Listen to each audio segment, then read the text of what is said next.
Hoy vamos a hablar de los héroes, de vosotros, de vosotras. No de héroes de estos que aparecen en los cómics, sino los héroes del día a día. Porque ¿sabéis lo que pasa? Que a veces necesitamos recordar quiénes somos en realidad. No nos subirá la arrogancia, no nos tenemos que asustar.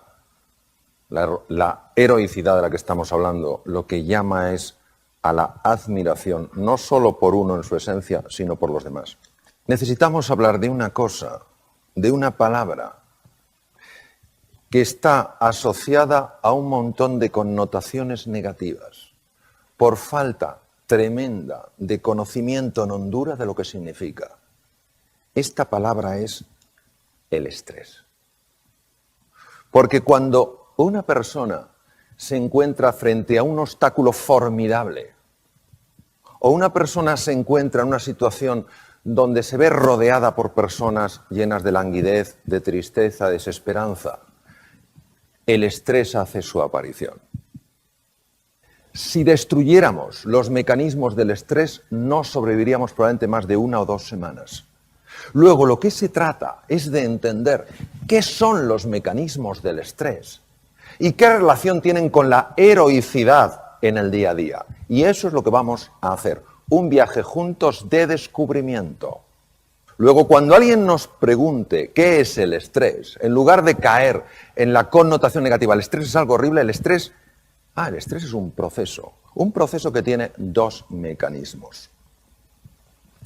Uno de los mecanismos se llama mecanismo de supervivencia y el otro mecanismo se llama mecanismo de adaptación. Luego, el estrés es un proceso que pone en marcha 2 mecanismos. El problema que estamos experimentando en la sociedad moderna es la siguiente. El mecanismo de alarma, cuando se pone en marcha de forma esporádica ante un peligro, alguien que viene con un cuchillo y tengo que salir corriendo, un depredador, un autobús que de repente va a pasar, yo voy a cruzar y me quedo paralizado y no me atropella, esos mecanismos de supervivencia están muy bien cuando se activan de forma esporádica. ¿Qué es lo que ocurre? Cuando los mecanismos de supervivencia están de forma habitual activos. ¿Qué es lo que está pasando actualmente? Eso es lo que vamos a ver. Ya no estamos hablando de que la amígdala se haya activado y luego se desactive. Estamos hablando de que estamos secuestrados por la amígdala. ¿Cuáles son las consecuencias de la activación mantenida de la amígdala? Pues el corazón, cuando se activan los mecanismos de supervivencia, puede trabajar 5 veces más. Ya os podéis imaginar que el corazón trabajando 5 veces más de forma continua acaba generando patología cardíaca. Es una de las causas más frecuentes de arritmias no reconocidas por los cardiólogos. Imaginaros además qué pasa con un tubo digestivo que de forma habitual no recibe suficiente suministro de sangre. Se paraliza, ¿lo entendéis? No puede funcionar. ¿Qué pasa con la comida? La comida se pudre, porque no avanza. Al pudrirse fermenta. Al fermentar se dilata el estómago, se produce lo que se llama meteorismo, es el gas en el estómago, y empieza a subir el ácido, el famoso reflujo. Luego, esa bolsa de gas pasa al intestino grueso y es el colon irritable. ¿Es o no frecuente eso hoy? ¿A que sí? Además, afecta al sueño, es una de las causas más frecuentes de insomnio. Afecta, por supuesto, a la fertilidad. Genera tal grado de tensión muscular que acaba produciendo dolores de espalda, dolores en muchos sitios.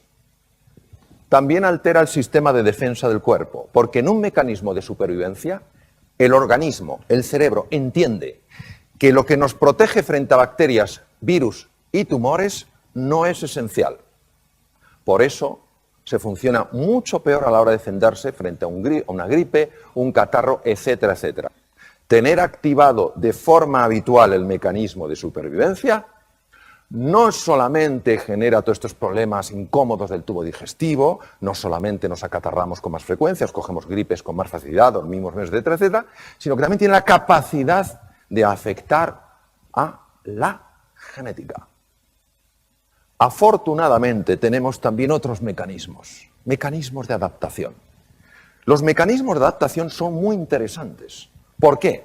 Porque nos ayudan ante la dificultad de una manera completamente distinta a los mecanismos de supervivencia. Observar, este es un terreno incierto, con peligros, los rayos son 30 millones de voltios, pero también seguro que hay oportunidades ahí. En ese momento, cuando no es la amenaza, sino peligro más oportunidad, lo lógico, lo coherente es que el cerebro active no mecanismos de supervivencia, sino mecanismos de adaptación. Si en medio del desierto aparece un coyote, sí se activará el mecanismo de supervivencia, pero mientras tanto es el mecanismo de adaptación. ¿Por qué el mecanismo de adaptación?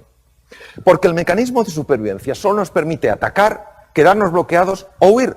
Y ya os podéis imaginar que para explorar un territorio nuevo, atacar, quedarse bloqueado o huir es una pobre opción.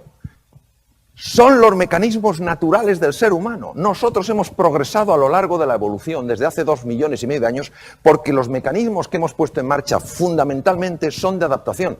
Solo ante la presencia de un tigre de dientes de sable o un mamut o un mastodonte hemos puesto mecanismos de supervivencia.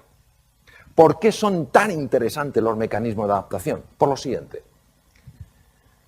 Cuando el cerebro pone en marcha ese mecanismo, a diferencia de cuando pone en marcha el de supervivencia, la sangre no va a la amígdala, sino que va a la zona prefrontal, la zona clave para prestar atención, para ver las cosas con perspectiva, para tomar decisiones y para aprender.